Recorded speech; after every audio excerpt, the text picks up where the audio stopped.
ప్రత్యక్ష Abhiyan outsourcing and contract employees association ఆధ్వర్యంలో తమ వేతనాలు పెంచాలని, రెగ్యులర్ ఉద్యోగులుగా పరిగణలోకి తీసుకోవాలని నిరవధికంగా చేస్తున్న సమ్మె 10వ రోజున దెందులూరు మాజీ ఎమ్మెల్యే చింతమనేని ప్రభాకర్ సంఘీభావం తెలిపారు. చింతనేని ప్రభాకర్ మీడియాతో మాట్లాడుతూ అవుట్సోర్సింగ్ అండ్ కాంట్రాక్ట్ ఎంప్లాయీస్ ను అసెంబ్లీ గలం ఎత్తి న్యాయం చేయాలని, మా ప్రభుత్వం వచ్చినమ్మనే న్యాయం చేస్తామని గట్టిగా చెప్పినటువంటి జగన్మోహన్ రెడ్డి ఈ రోజున మోసం చేసి వాళ్ళకి కనీస వేతనాలు పెంపుదల లేకుండా, కనీసం వాళ్ళ గోడు పట్టించుకునే పరిస్థితి లేకుండా చేశారని ఎద్దేవా చేశారు. రాబోయే రోజుల్లో జనసేన టీడీపీ ప్రభుత్వం ముందుకు వస్తే ఖచ్చితంగా కాంట్రాక్ట్ అండ్ అవుట్సోర్సింగ్ ఎంప్లాయీస్ యొక్క న్యాయబద్ధమైన డిమాండ్లు నెరవేర్చడానికి సిద్ధంగా ఉన్నామని తెలిపారు.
మీలో కూడా చైతన్యం వచ్చింది.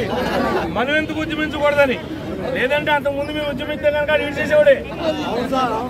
దుర్మార్గుడు ముఖ్యమంత్రి ఆందోళన చేస్తున్నాడంటే చర్చించడం లీడ్ చేయండి రమ్మని మాట్లాడు. ముంచొద్దండి అని చెప్పి గట్టిగా చెప్తా ఉన్నాం. ఇంకొకటి కూడా చెప్తా ఉన్నాం, మీరు ఒకవేళ చేయకపోతే మేము వచ్చిన తర్వాత చేస్తామని కూడా భరోసా కూడా ఇస్తా ఉన్నాం వాళ్ళందరికీ.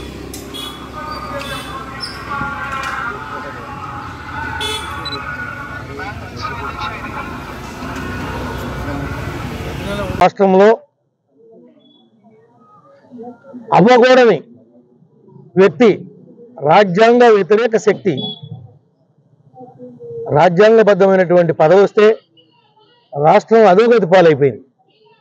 ఈనాడు ఏ వర్గాల వారికి కూడా, ఉద్యోగస్తులు కావచ్చు, వ్యాపారస్తులు కావచ్చు, వ్యవసాయం చేసేవాళ్ళు కావచ్చు, ప్రతి ఒక్కరిని, కార్మికులు కావచ్చు, ప్రతి ఒక్కరిని కూడా ఈ ప్రభుత్వం ఎన్నికలకు ముందు చెప్పినటువంటి మాట ఒకటి, ఎన్నికలు అయిపోయిన తర్వాత చెబుతున్నటువంటి మాట ఒకటి. నేనుంటే చేస్తా, నేను వస్తే చేస్తా, నేను చూస్తానన్నాడు. ఇవాళ ఈ విద్యాశాఖలో పనిచేస్తున్నటువంటి అవుట్సోర్సింగ్ కావచ్చు, కాంట్రాక్ట్ ఉద్యోగస్తులు కావచ్చు, ఇంచుమించుగా ఈ మిత్రుడైతే ఇంకా రిటైర్మెంట్ వయసు వచ్చేసింది, కానీ ఇప్పటికీ అతి గతి ఏమీ లేదు. ఆయన కూడా జగన్ గారు వస్తే కనీసం నేను పర్మనెంట్ ఎంప్లాయీని అయ్యి నేను ఒక పర్మనెంట్ ఎంప్లాయీగా రిటైర్ అవుతానని ఎన్నో కళ్ళ కనుంటాడు. ఆ కళ్ళగానే మిగిలిపోయినటువంటి పరిస్థితి. ఒక్క మీకే కాదు, ఈ జగన్మోహన్ రెడ్డి ఈ రాష్ట్రంలో మోసం చేయనటువంటి వాడు ఒక్కడు కూడా లేడు, ఎవడు కూడా తిన్నగా లేడు. ఈ రోజున సరుకులన్నీ పెరిగిపోయినాయి, బ్రతుకు భారంగా మారింది. ప్రభుత్వం అండగా ఉండాల్సినటువంటి విషయాల్లో అండగా ఉండకుండా ఈ రోజున ఈ రాష్ట్ర ఆదాయాన్ని పెంచుకునేటువంటి మార్గం రాబడి ఆలోచన చేయకోకుండా ఉన్నటువంటి బడ్జెట్ని మనవాళ్ళు శనగపప్పు బెల్లంలాగా పనిచేశాడు. ఇప్పుడు నువ్వు పంచడం తప్పు కాదు, కానీ మన ఆదాయం ఎంత, ఏ విధంగా కుటుంబాలను ఆదుకోవాలి, ఉద్యోగస్తులకు ఇచ్చినటువంటి హామీ ఏం చేద్దాం, వీళ్ళకి ఎన్ని వందల కోట్లు ఖర్చు అవుద్ది, దీనికి బడ్జెట్ ఏంటి, బడ్జెట్లో ఎలికేషనే పెట్టలా, మీ గురించి ఆలోచనే చేయలా. మీరు ఇంకా చేస్తారంటే పుణ్యకాలం అంతా అయిపోయింది, ఆ ట్రైన్ వెళ్ళిపోయింది, కొత్త ట్రైన్ కోసం చూడండి. కొత్త ట్రైన్ మీరు సరైన ట్రైన్ ఎక్కితే పట్టాల మీదకే ఎంతో కొంత అంటే మీకు శాశ్వతంగా నేను మా నాయకులతో మాట్లాడి మిమ్మల్ని గవర్నమెంట్ ఉద్యోగస్తులుగా మార్చేస్తానని నేను చెబుతున్నా.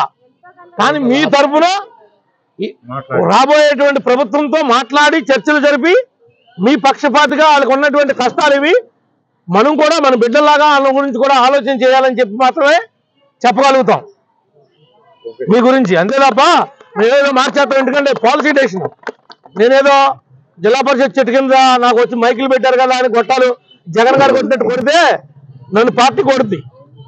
నువ్వెవరో ఆ విషయం చెప్పడానికి మేము మేనిఫెస్టో తయారు చేసేది మేము, మాకు తెలియాలి, అది ఉంటే మాకు చెప్పాలి తప్ప వాళ్ళ దగ్గర చెప్పకూడదు కదా అంటారు. అందుకని మీకు సంఘీభావాన్ని తెలియజేస్తున్నాం, మీకు అండగా ఉంటాం. మా ప్రభుత్వం వచ్చిన తర్వాత, జనసేన ప్రభుత్వం వచ్చిన తర్వాత వాళ్ళ దృష్టికి కూడా తీసుకువెళ్ళి మీ విషయాల మీద సానుకూలంగా స్పందించే విధంగా మేము కూడా మీతో పాటు కృషి చేస్తామని చెప్పి ఈ సందర్భంగా తెలియజేస్తున్నాం.